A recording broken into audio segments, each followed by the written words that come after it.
Halo semuanya, pagi ini kita akan mempresentasikan si BMR kita hari kedua ini. Kita dari kelompok 1. Saya Diden. Saya Sugan. Saya Galin. Saya Garin. Saya Galin. Saya Joy. Pertama yang presentasi ada saya akan menjelaskan tentang ketua amanah. Ketua amanah adalah bentuk ajar Melayu yang lazimnya disampaikan langsung. Dia sampaikan langsung, contohnya kayak orang tua kepada anaknya, guru kepada muridnya. Dan saya juga bisa memberikan contoh dalam melaksanakan amanah. Pertama itu adalah menjaga kepercayaan. Sebuah amanah sebagai tindakan atau kepercayaan yang diberikan kepada seseorang harus dijaga baik dengan kita dengan menjalankan amanah. Kedua itu adalah bertanggung jawab. Amanah itu juga bukan hanya sekadar tugas, tetapi juga bertanggung jawab kepada moral dan juga sosial. Dalam melaksanakan amanah, kita perlu melaksanakan tanggung jawab yang kita lakukan dalam keputusan yang kita ambil. Yang ketiga itu adalah kejujuran. Dalam melakukan amanah kejujuran adalah hal yang utama. Orang yang senantiasa berkata jujur meskipun dia dalam situasi yang sangat sulit. Yang keempat itu adalah keikhlasan. Dalam melaksanakan amanah kita perlu memiliki hati yang tulus tanpa pamrih ataupun harapan. Keikhlasan dalam melaksanakan amanah bisa memastikan bahwa kita melakukan pelakuan kita benar-benar baik. Yang terakhir itu adalah akuntabilitas. Orang yang melakukan amanah harus mempertanggungjawabkan segala tindakan ataupun keputusan yang dilakukannya. Orang amanah harus dalam melaksanakan amanah harus penuh memperhatikan dalam kesadaran dan akan akibatnya. Sekian dari saya. Untuk kedua yaitu ruang hidup. Menurut Dana 7B, kehidupan masyarakat itu sangat bergantung terhadap alam, seperti pulau, tanah, laut, sungai, danau, dan lain-lain. Ketergantungan ini bisa dilihat dari pertama, yaitu ruang hidup sebagai tempat tinggal, yaitu berkeluarga, berkampung, sumber nafkah, dan sumber pengetahuan. Yang kedua yaitu sumber lawan. Yusman Yusuf juga menambah bahwa sungai dan laut itu bisa menjadi orientasi ruang karena fungsinya beragam seperti transportasi, hiburan, dan pasar. Masyarakat Melayu itu juga bisa disebut masyarakat akuatik karena mereka cenderung untuk membangun kampungan mereka di sepanjang sungai atau sepanjang sungai dan selat. Aktivitas mereka seperti mencocok tanam, menangkap ikan, atau memanen buah itu mereka mengikuti kalender lunar karena ikan melimbat saat bulan kecil atau gelap karena biota laut bersifat nokturnal, sementara saat bulan besar atau terang ikan lebih lengkap. Saya akan melanjutkan dari lain. Ini juga menyebutkan bahwa alam ini merupakan sumber nafkah dan juga merupakan sumber unsur-unsur budayanya yang dia ungkapkan dalam ungkapan ini, yaitu pertama kalau tidak ada laut sama bila tak ada hutan salah badan. Ungkapan-ungkapan ini kebenarannya itu dapat lihat dari masyarakat Melayu Riau itu sendiri. Secara tradisional, masyarakat Melayu Riau itu hidup secara turun-temurun dari hasil laut, hutan, atau pengelolaan tanah. Semua ini menunjukkan bahwa alam merupakan sumber pengetahuan yang ditegaskan kembali dalam ungkapan adat bahwa alam dari guru dan fenomena alam ini merupakan pengetahuan bagi masyarakat Melayu Riau untuk terus meningkatkan kehidupannya. Seperti saat ikan sedang melimpah di laut, mereka tahu pusat yang tepat untuk menangkapnya. Nah, pengetahuan ini dimanfaatkan oleh masyarakat Melayu Riau untuk menunjang dan meningkatkan kehidupannya. Lalu pada tahun 2007, Alfieri mengkonfirmasi pernyataan bahwa alam ukir dari menjadi guru dengan ungkapan-ungkapannya. Nah, ungkapan-ungkapan ini menjelaskan bahwa ada makhluk lain selain manusia yang hidup di alam ini. Oleh dikarenakan itu, dengan kita menjaga kelestarian alam ini, kita juga menghormati kehidupan dari makhluk-makhluk lain juga.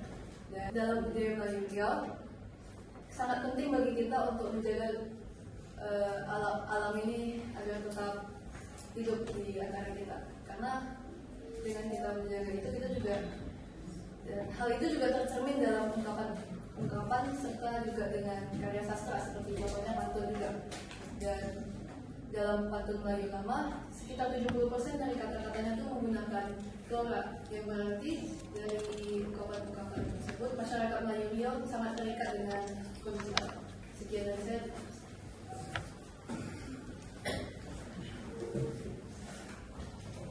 Selanjutnya saya akan menjelaskan mengenai simbol marwah. Alam bukan hanya sumber kehidupan, tapi juga landasan bagi budaya Melayu Riau. Alam memainkan peran yang sangat penting dalam budaya Melayu Riau karena menjadi sumber keberadaan adat dan budaya mereka. Budaya dapat kita artikan sebagai cara upaya manusia untuk mengembangkan kehidupannya dalam berbagai aspek, seperti dalam aspek agama, ekonomi, politik, adat, budaya, ilmu pengetahuan, dan teknologi. Nah, hubungan antara alam dan adat dapat kita lihat dalam ungkapan tradisional berikut. Kalau binasa hutan yang lebat, rusaklah lembaga dan hilanglah adat. Ungkapan ini menunjukkan bahwa kerusakan hutan dapat menyebabkan hilangnya lembaga dan juga adat sebagai simbol kehormatan. Selain itu, adat alam dianggap sangat penting dan juga dapat dilihat dalam ungkapan atau pantun berikut. Lebih baik mati adat asal jangan mati adat. Ungkapan ini tidak boleh kita pahami secara mentah, tetapi juga harus kita pahami secara harfiah. Nah, maksud dari ini kita harus mengambil simbol pentingnya, yaitu untuk menjaga nilai-nilai norma dan adat untuk kebersamaan. Adat dianggap lebih penting atau lebih besar daripada kepentingan personal. Nah, karena adat ini meliputi kepentingan masyarakat bersama, tidak hanya kepentingan diri kita sendiri. Selain itu, adat juga bukan merupakan aturan yang hanya disepakati bersama, tetapi juga memiliki akar dari ajaran Islam, seperti adat sebenar adat yang berlandaskan dari Al-Quran dan hadis. Nah, selain itu juga ada adat yang diadatkan dan juga adat yang teradatkan, yang berdasarkan dari kebiasaan dari generasi ke generasi dan juga dari kebijakan pemerintah. Namun, oleh karena itu, kerusakan hutan ini sangat penting karena kerusakan hutan itu adalah sebagai bagian utama dari alam. Nah, apabila bagian dari alam ini rusak, maka adat-adat ini juga akan terancam punah. Nah, oleh karena itu, hutan bukan hanya sebagai penopang kehidupan secara fisik, tapi juga menjadi dasar sebagai berlangsungnya adat dan budaya Melayu Riau. Oleh karena itu, alam menjadi penentu apakah budaya Melayu Riau ini tetap hidup menuju keindahan atau malah justru menghadapi kehancuran. Oleh karena itu, sebagai orang Melayu, kita harus bisa menjaga alam dan adat karena itu menjadi identitas dan juga sebagai kehormatan sebagai orang Melayu Riau untuk menjaga kelangsungan budaya ini. Dan dengan demikian kita dapat memahami kepentingannya alam terhadap budaya Melayu Riau.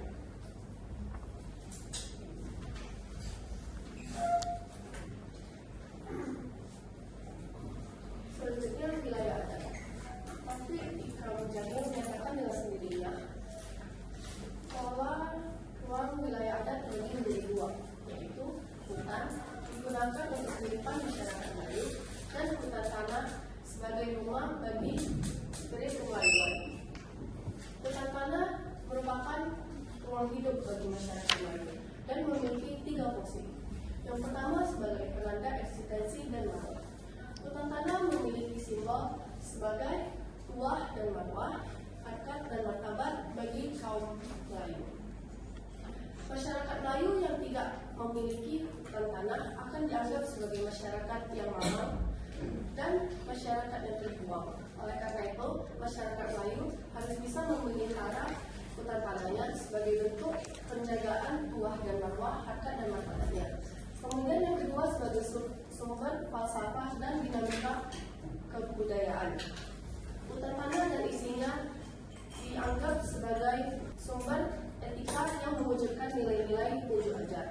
buah dari hutan dan tanah juga memiliki tanda bahwa orang Melayu menjaga adat tersebut dengan baik.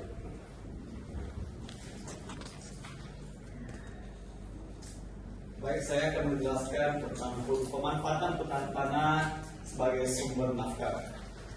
Jadi, seperti yang kita tahu bahwa hutan tanah adalah satuan wilayah adat yang dimiliki oleh suatu masyarakat Melayu Riau dalam adat-adat Melayu Riau. Hutan tanah ini diatur secara ketat oleh lembaga-lembaga kekuasaan tradisional atau biasa disebut dalam pepatah yaitu tali berpilih tiga, yaitu adat, ulama, dan pemerintah.